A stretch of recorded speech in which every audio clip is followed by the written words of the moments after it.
House Republicans accusing the administration of leaving more than 800 U.S. citizens behind. That's more than 8 times what the White House has previously disclosed. They said they wouldn't leave a single person behind. Biggest surge in illegal migration in more than 20 years, thanks to Joe Biden's reckless rhetoric and policies. On January 20th, 2021, the day that President Trump left office, there were over 424,000 COVID-19 deaths. Compare that to the latest count. As of September 1st of this year, there have been well over 1 million deaths due to COVID-19. So we did the math and found out that there have been over 617,000 deaths since President Biden took over. We're getting new data today showing just how much more we're paying for virtually everything.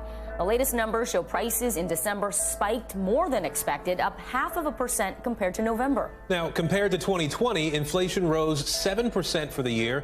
That's the largest yearly jump in consumer prices in 40 years. It is not unusual for the price of gas to change by a few cents from week to week, but right now, gas prices are the highest they have been in 7 years. In fact, the national average is about $3.25 a gallon. That's a full $1 higher than it was this time a year ago. And in some parts of the country, like California, drivers are paying more than $5 a gallon. Still think that the stories from the fall about your son Hunter were Russian disinformation and smear campaign, like you said?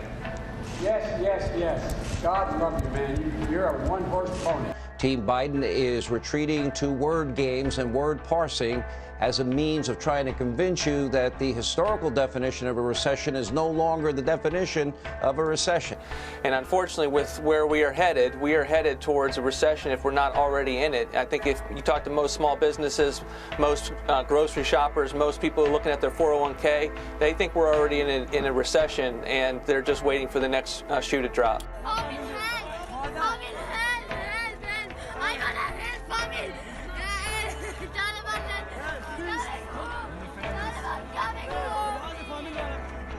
Tonight, panicked families are struggling to find formula to feed their babies. A devastating shortage has left supermarket shelves empty across the country.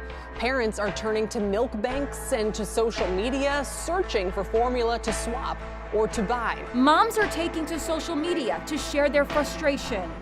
It's nuts. It's insane. The tears flow as they go from store to locate the few precious cans that are left. Casey Weedman couldn't find formula, so she fed her baby regular cow's milk.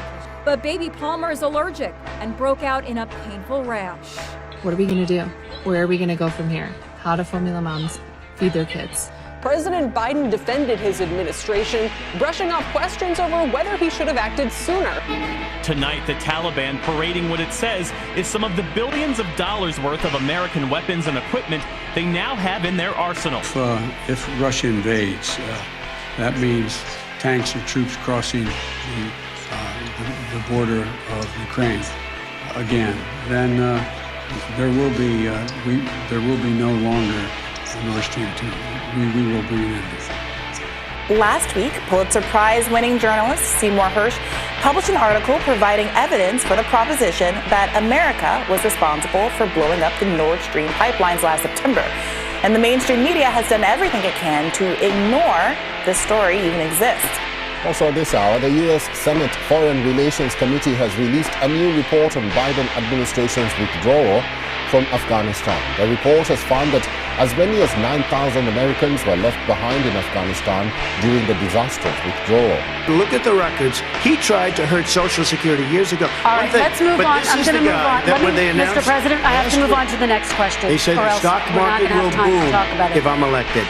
If he's elected, the stock market will crash. Okay, let's move on to the next question. U.S. stocks fell on the last trading day of 2022, closing out the biggest yearly decline since the financial crisis of 2008.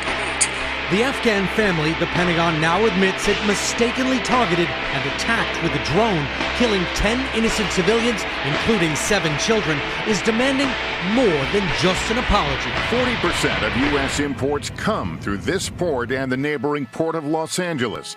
Much of it stuck for weeks in a giant backup at sea. Inside this tent facility on the southern border, so many children, they are sleeping on floors, side by side, huddled under foil blankets.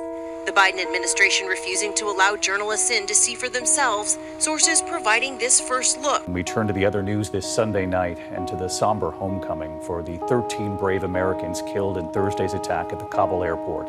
11 Marines, 1 Army soldier, and a Navy corpsman. We do have a lot of news to get to this morning, starting with that chaos following the horrific attack outside the Kabul airport. This is now the deadliest attack on U.S. forces in Afghanistan in more than a decade.